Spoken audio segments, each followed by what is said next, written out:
My husband told me he was too stressed for a vacation this year, so imagine my face when his business trip showed up on Instagram as a beach honeymoon with my maid of honor, paid for with my savings. The notification popped up while I was folding his laundry. Sarah's Instagram story? My husband Mark's laugh echoing from a beach chair, his wedding ring glinting as he held a Mai Tai. The same man who told me 3 weeks ago that we couldn't afford our anniversary trip to Napa because business is tight and he was too stressed to enjoy anything right now. But there he was. Shirtless, tanned, with my former maid of honor draped across his lap like they'd been together for years. The location tag read Maui Grand Resort. I knew that resort. I'd bookmarked it on our shared Pinterest board for someday when we can splurge. I'd researched every restaurant, every excursion, every spa treatment. I'd even calculated how much we'd need to save monthly to afford it for our 10th anniversary. We'd been married 6 years. Together for 9. I thought we were solid. Sure, he'd been distant lately, working late, taking calls in the garage. But I chalked it up to his promotion stress. The new position at the consulting firm was demanding, and he'd been traveling more. At least, that's what he told me. Sarah had been coming around more often during his busy period, helping me plan surprise dinners for him when he got home, listening to me worry about our marriage growing stale. Sweet, supportive Sarah who held my bouquet while I said I do and promised to always be there for us both. The second story showed them at dinner. Candlelit. Intimate. His hand covering hers on the table where a bottle of Dom Perignon sat chilling. The same champagne he'd said was ridiculously overpriced when I'd suggested it for our own anniversary last year. Her laugh was captured mid-giggle, head thrown back in pure joy. The kind of uninhibited happiness I hadn't seen from him in months. Maybe years. I kept scrolling with trembling fingers. There was more. So much more. Him feeding her dessert from a shared plate. Her wearing a sundress that probably cost more than my monthly car payment, the kind I'd always said I wanted but he'd roll his eyes and say was too expensive for a vacation we're not taking. The comments were worse. Friends I'd introduced them to. People from our wedding. Former colleagues of mine. All hearting every photo like this was normal. Like this was beautiful. Like I didn't exist. Goals. Commented Jessica from my old job. You two are perfect together. About time you found your happiness, Mark. Wrote his college roommate Tom, who'd been at our wedding. Who'd given a speech about how Mark and I were meant to be. I wanted to scream. To comment on every photo.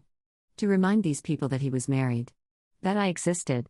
That this woman laughing in his arms had been my bridesmaid, had helped me pick out my wedding dress, had held my hair back when I got food poisoning on my bachelorette party. But my fingers were frozen. Paralyzed by the growing realization that this wasn't some sudden mistake. This was planned. Coordinated. They'd been building this while I was building our marriage. I opened our banking app with shaking hands. Our joint savings account. The one I'd been building for 2 years, putting away every bonus, every tax refund, every birthday gift from my parents. Money I'd saved by bringing lunch to work instead of buying it. By shopping at Goodwill instead of Target. By saying no to girls' trips and spa days and the tiny luxuries that make life bearable because I was building our future. Our someday fund for the house with a big kitchen and the backyard where we'd host barbecues and maybe, eventually, watch our kids play. $23,847. 2 years of sacrifice. Now sitting at $847. The rage hit me like a physical blow. Not just the cheating. Not just the lies. The fact that he used my money. Money I'd earned by working overtime while he was supposedly doing the same. Money I'd saved by denying myself because I believed in us. In our future together. Sarah's next story was a close-up of her hand getting a professional manicure. Diamond bracelet I'd never seen before glinting in the salon lighting. Bracelet that probably cost what I made in a month. Bracelet bought with money I'd earned, penny by penny, sacrifice by sacrifice. The spa photos came next. Couples massage. Her face serene and glowing while hands worked eucalyptus oil into her shoulders.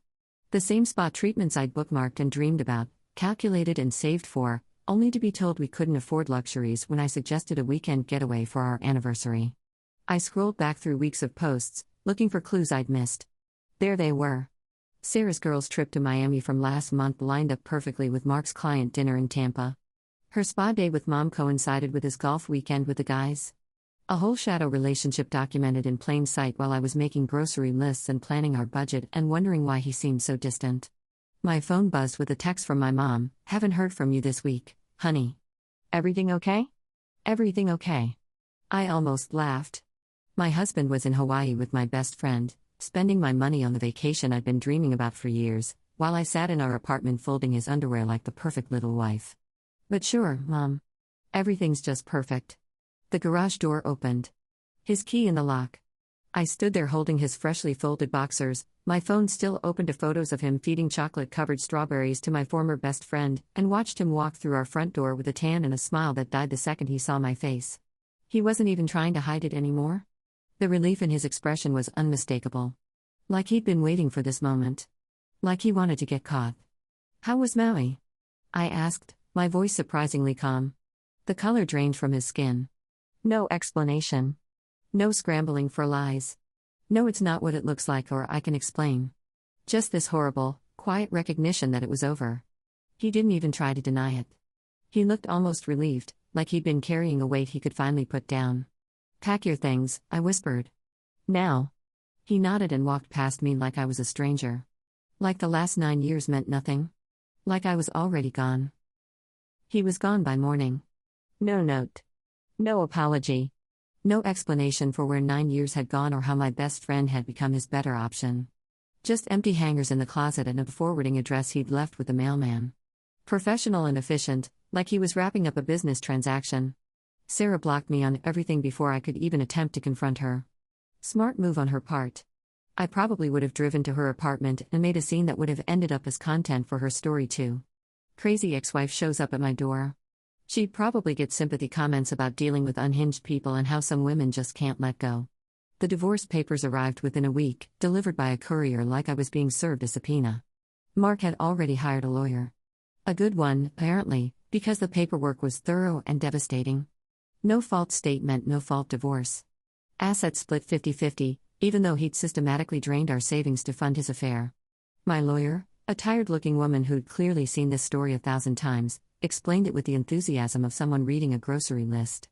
"Marital funds used during the marriage are considered marital expenses," she said, not looking up from the papers.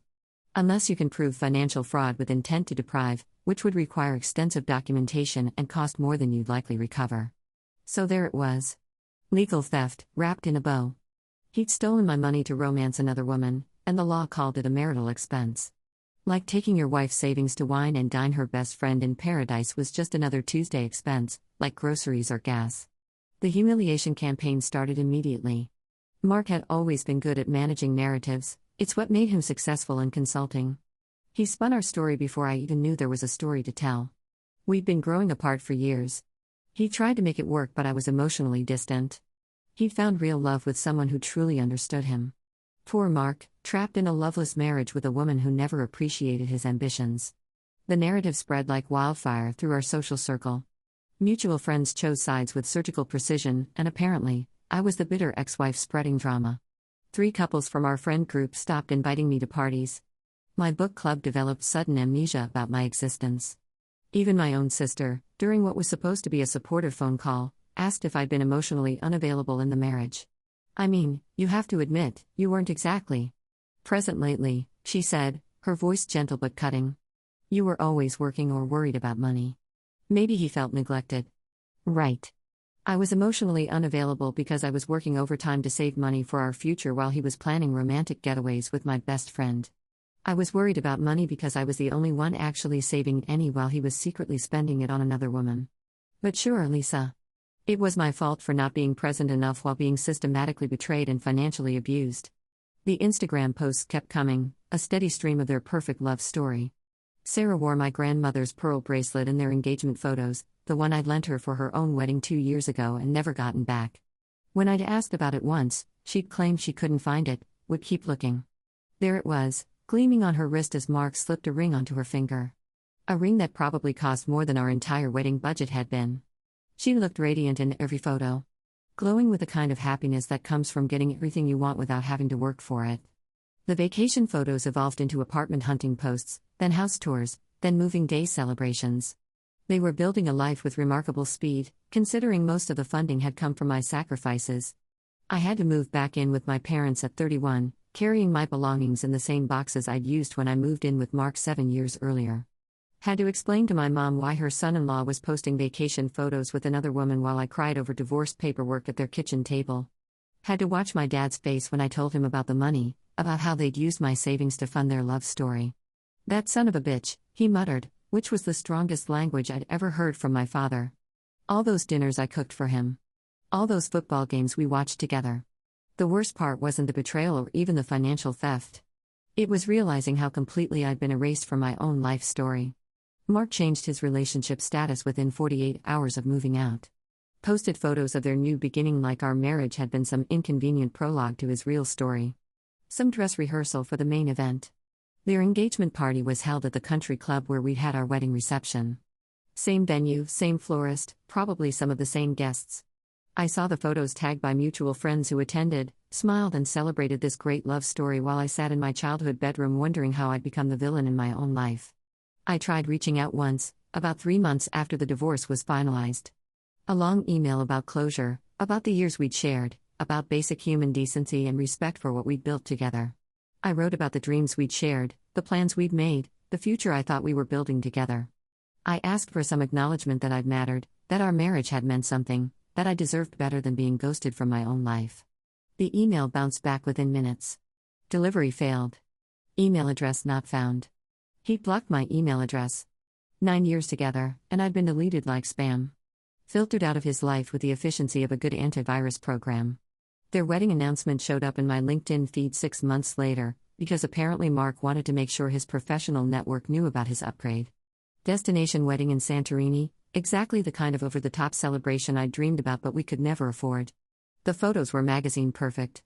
Sarah in a dress that probably cost more than I made in 3 months, Mark in a tuxedo that actually fit him properly, unlike the rental he'd worn to our wedding.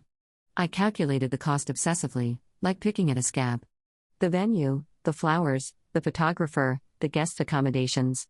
Easily $50,000. I wondered whose money they'd used this time, or if they'd simply moved on to a new victim to fund their lifestyle.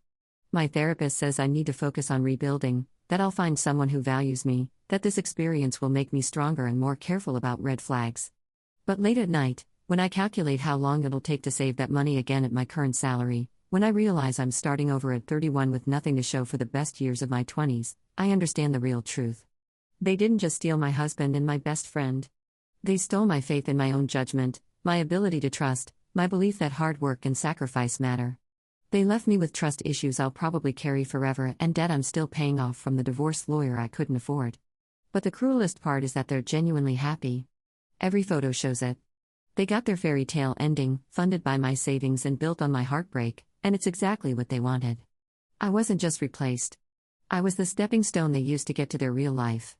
Some marriages end in screaming fights or dramatic confrontations. Mine ended with a Mai Tai and a location tag, and I'm still paying for their honeymoon.